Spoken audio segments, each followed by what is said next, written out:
Hey up, guys, welcome back to another video, and today we'll be talking about Jadeveon Clowney reportedly mutually agreeing to terms on a contract with the Cleveland Browns.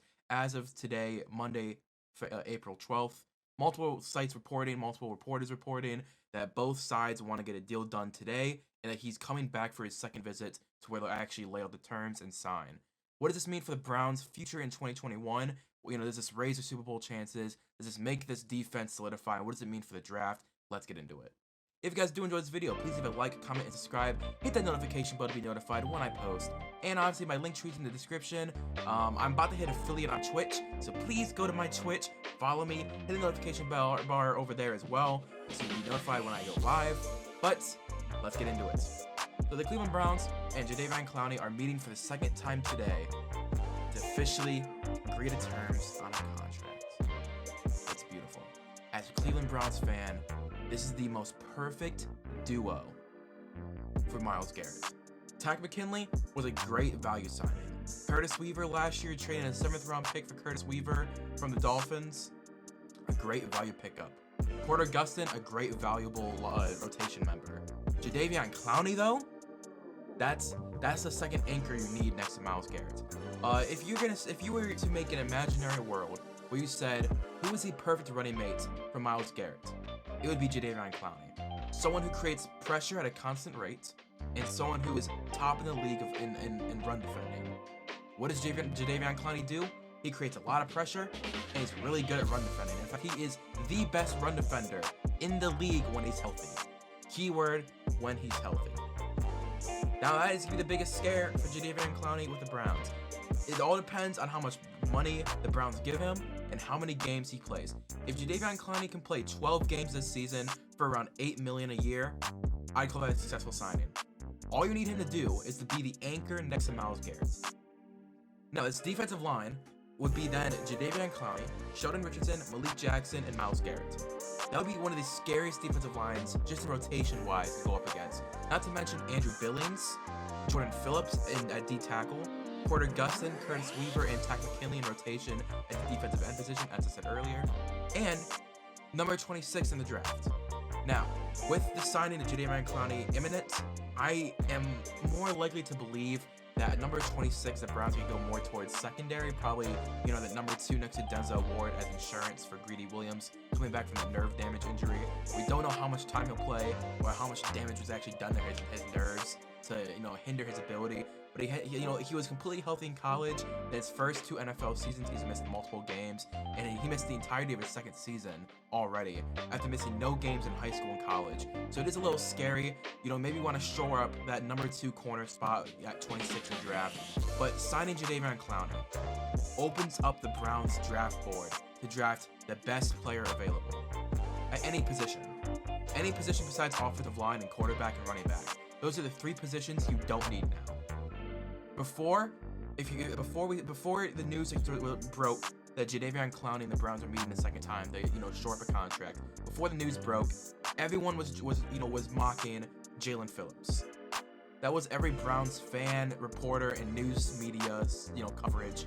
All that 26 spot was, hey, if Jalen Phillips is there, we gotta draft him. He's perfect for Myles Garrett. But I think signing Jadeveon Clowney, I don't think closes the door on Jalen Phillips. I think it just opens up the possibility to, hey, now we don't need to draft an edge. Now, let's say Jeremiah Owusu-Koramoah slips to 19 overall. So pick 19 is currently being done. The clock's ticking.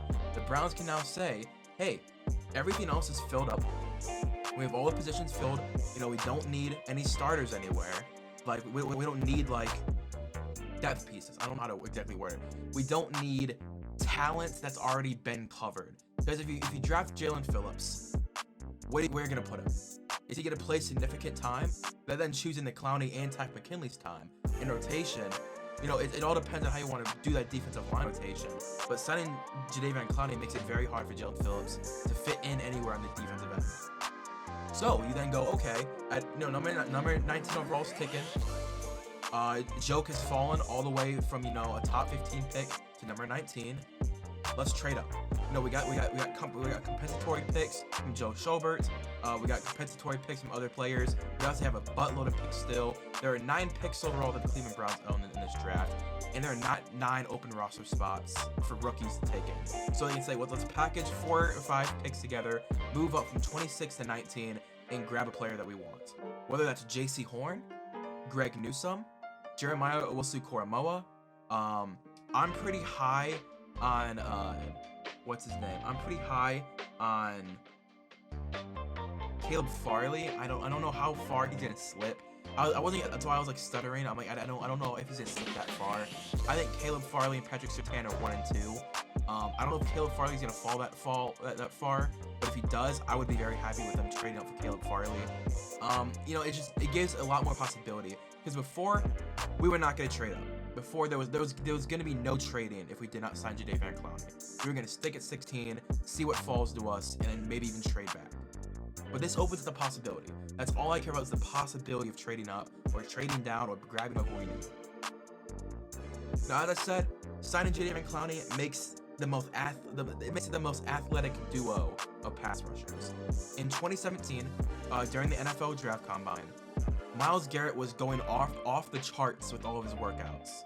They were comparing Myles Garrett athleticism, all his athleticism that he offered.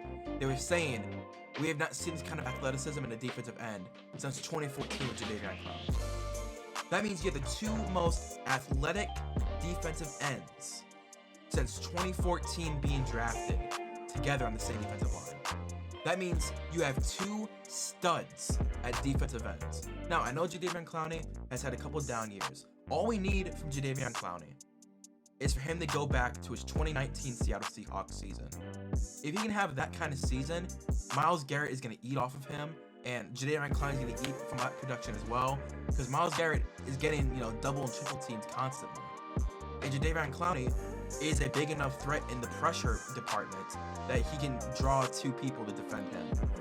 And Malik Jackson, Sheldon Richardson, shore up the interior run defense and offer some pass rushing as well. The signing of Jadeveon Clowney to Browns just opens up a massive opportunity for this defense to take a step forward. Now, with the signing of John Johnson, Troy Hill, Malcolm Smith re-signing, Malik Jackson, Grant Delpit coming back, Ronnie Harrison coming back, hopefully fully healthy next season, Greedy Williams coming back. Signing Jadeveon Clowney finishes that defense that we've been working on all off season. Every signing that we've made this offseason has been an improvement and an upgrade to try and get this middle of the pack defense to a top of the league defense. And getting someone as versatile as Myles Garrett on a defensive line in Clowney does that. That opens up the possibility of at number 26 grabbing a corner, grabbing a linebacker, maybe even grabbing a wide receiver. I don't know why no one's been talking about wide receiver, but I would love another wide receiver at number 26. Yes, we got Odell. Yes, we got Jarvis. Yes, we got Rashard Higgins. Yes, we have Kadarius Hodge and DPJ. But imagine like a Rondale Moore, a Terrace Marshall Jr., Amon-Ra St. Brown. Imagine that kind of receiver in this offense.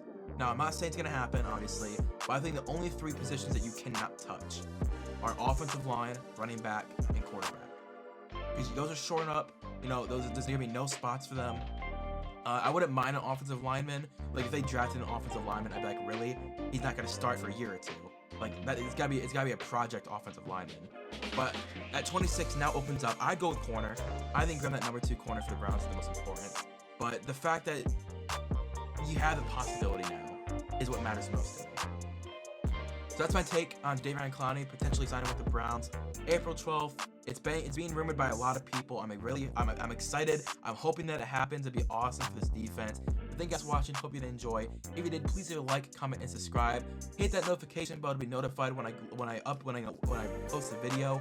Every single day at 5 p.m. Monday through Friday, you can expect a video here. I stream every single day on Twitch, 2 hours a day. I'm about to hit affiliate, meaning I can now make money while streaming. Please please go follow my Twitch. I'll see you guys later. Peace.